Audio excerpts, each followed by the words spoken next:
안녕하십니까. 이어서 원주에서 전해드립니다. 어젯밤부터 일부 지역에 장대비가 오는 등 빗줄기가 이어지면서 오늘도 영서 지역은 오전까지 대체로 흐리고 비가 오겠습니다. 현재까지 내린 비의 양은 원주 부론이 64mm, 영월 주천이 58.5mm, 횡성 12mm, 평창 6mm로 오전까지 5mm 안팎의 비가 더 오겠습니다. 최근 비가 내리면서 원주 지역의 저수율은 63.7%까지 올라 평년 수준을 회복하는 등 봄 가뭄이 해갈될 것으로 보입니다. 강원도가 지역 내 다양한 전통주 사업을 육성하기 위한 종합대책을 마련했습니다. 생산 인프라부터 유통과 판매까지 적극적으로 지원할 방침인데 주된 원료가 지역 농산물인 만큼 농업 활성화도 덩달아 이룬다는 계획입니다. 보도에 조성식 기자입니다. 원주의 한 전통주 제조업체입니다.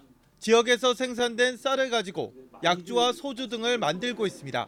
설비 투자가 이루어지면서 사업 초기보다 생산 능력이 5배가량 향상됐지만 규모가 늘어난 만큼 판로도 넓히기는 쉽지 않습니다. 기본적으로 판매를 하기 위해서 기본적인 생산 수량이 필요하겠더라고요. 너무 적게 생산을 해도 팔 수가 없는 조건이라 저희가 새로 공장을 조금 더 넓힌 이유는 판로 확대를 위해서. 도내 전통주 생산업체는 모두 74곳으로 영세한 곳이 대부분입니다. 이에 강원도가 전통주 사업 육성을 위한 노력을 본격화합니다.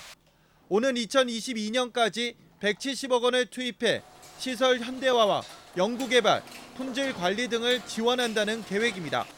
통합 브랜드로 신뢰를 높이고 상설 판매장 구축과 일반 음식점 판매, 지역 관광과도 연계해 유통을 활성화한다는 전략입니다. 관광업이라든가 심지어 외식업, 또 유통업까지도 함께 하면서 지역 경제 활성화에 기여시키기 위한 그런 계획을 가지고 있습니다. 도내 농산물을 주 원료로 확대 사용하는 방안도 마련해 지역 농업도 함께 성장하는 방향으로 추진될 예정입니다.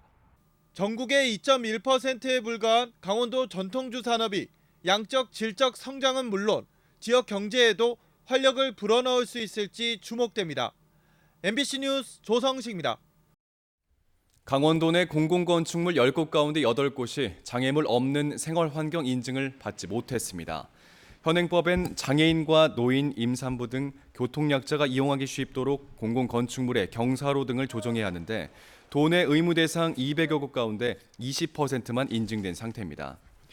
인증을 받지 못한 건축물의 대부분은 경로당과 공공화장실로 교통약자들의 실생활과 밀접해 있습니다.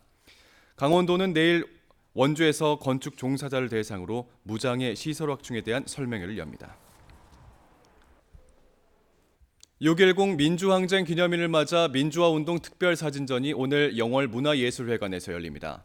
사진은 역사다란 주제로 열리는 특별 전시회에는 민주화운동을 비롯해 30년 넘게 한국 역사를 촬영한 유명 기자들의 작품 60여 점이 일주일 동안 전시됩니다. 한국인 최초로 퓰리처상을 받은 김경훈 기자의 작품도 볼 수 있으며 오는 15일엔 고 이한열 열사의 모습을 담았던 정태원 기자 등 사진 기자들의 강연도 이어집니다. 장애인 콜택시 등 교통약자들의 특별 교통수단 호출용 앱이 오늘부터 시범적으로 운영됩니다.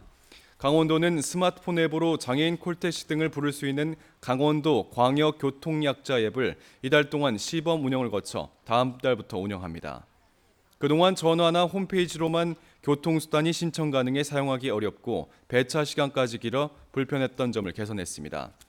특별 교통수단 호출용 앱은 4년 전부터 서울시가 도입해 전국 시도별로 확산돼 왔습니다. 강원 남부 노인보호 전문기관이 노인학대 예방의 날을 맞아 오늘부터 닷새 동안 노인학대 예방 캠페인을 벌입니다. 원주와 평창 일대에서 실시하는 이번 캠페인은 노인에 대한 인식을 개선하기 위한 길거리 홍보를 중심으로 진행합니다. 또 노인의 삶이란 주제로 공모전에서 수상한 사진 작품을 캠페인 기간 동안 전시할 예정입니다. 뉴스를 마칩니다. 고맙습니다.